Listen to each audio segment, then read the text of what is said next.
Conversations with Carissa. This segment is about how to fold a bishop's hat. This is what I use. This is a design that I used on my fall tablescape. And I want to show you how I came up with this little design.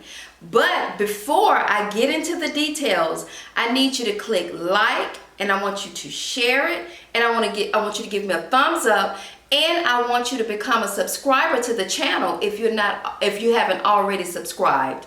Well, without further ado, I'm going to go ahead and get into the details. All right? Okay, so let's get into learning how to fold a bishop's hat. First, you want to start off with your napkin open, and you want to fold it in half. When you fold it in half, you really should iron your creases down, because it makes it a lot easier to handle, and it also makes it a lot more defined each time that you make your folds.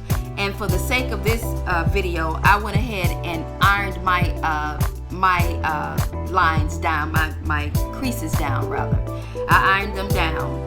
Okay, so the next step is to come to the end, and you want to fold one end up, and then of course you're going to iron it, and this is how it's going to look.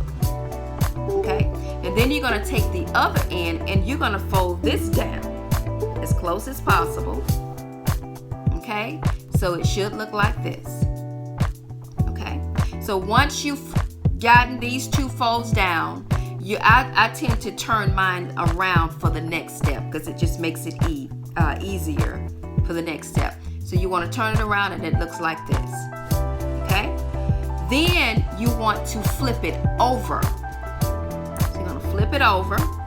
Once you flip it over, you want to fold this down, this end down, like that. And then you iron it. Like I said, it just makes it a lot easier to handle, and it just defines your napkin each time you make a fold. So when you fold it down, you want to come to this end. I always put my little finger here, so I'll know where my tip is going to how far my tip is going to come over. So you're going to take one end. This particular end is always the end that's open. You're going to fold it over to this end. And for the purpose of that is you're going to fold it over, and you're going to iron it down so that it's more defined. Then once you've ironed your crease down, you want to open it up again and take this end, and you want to fold it. You want to tuck it rather. You want to tuck it inside the napkin. Okay, so this is how it looks so far. So after you tuck it in and you ironed it down again, you want to flip it over, because you're going to do the same thing to this side, and I suggest that you iron this side down as well. And then you want to take this end, and you want to fold it down to this corner as well. And when you're folding it down to this corner, of course you're going to go ahead and just iron your napkin out so it can look nice and even, and just looks good. Okay, so this is how it's looking. Then after you've ironed it down, you want to take this end, and this time you want to open up this little your napkin right up in here. If you can see that, you want to open it up, and you want to tuck this inside as well. And you want to tuck it in as tight as possible so that your napkin will not open. Okay, and then of course you're going to continue to iron it down to make sure that it's all nice and even. All right, you see that, you guys? You see how that looks? And this is your bishop's hat. It was very simple, you guys. It was very simple. But each time you do a step, you should iron it down, because it makes it a lot more smoother or what have you. But this is your bishop's hat. Okay? See that?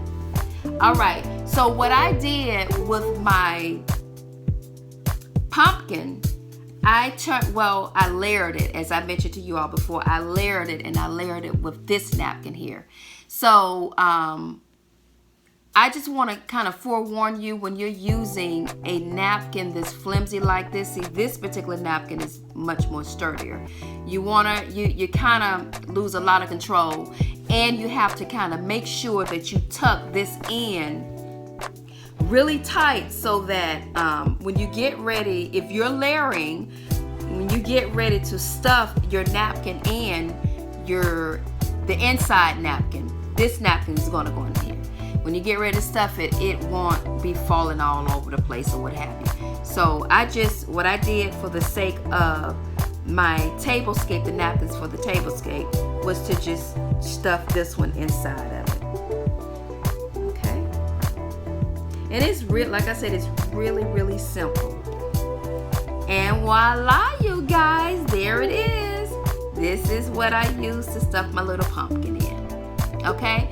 I hope this video was simple and a little detailed for you, and so it gives you an idea of how to be creative and fold your napkins different ways or what have you.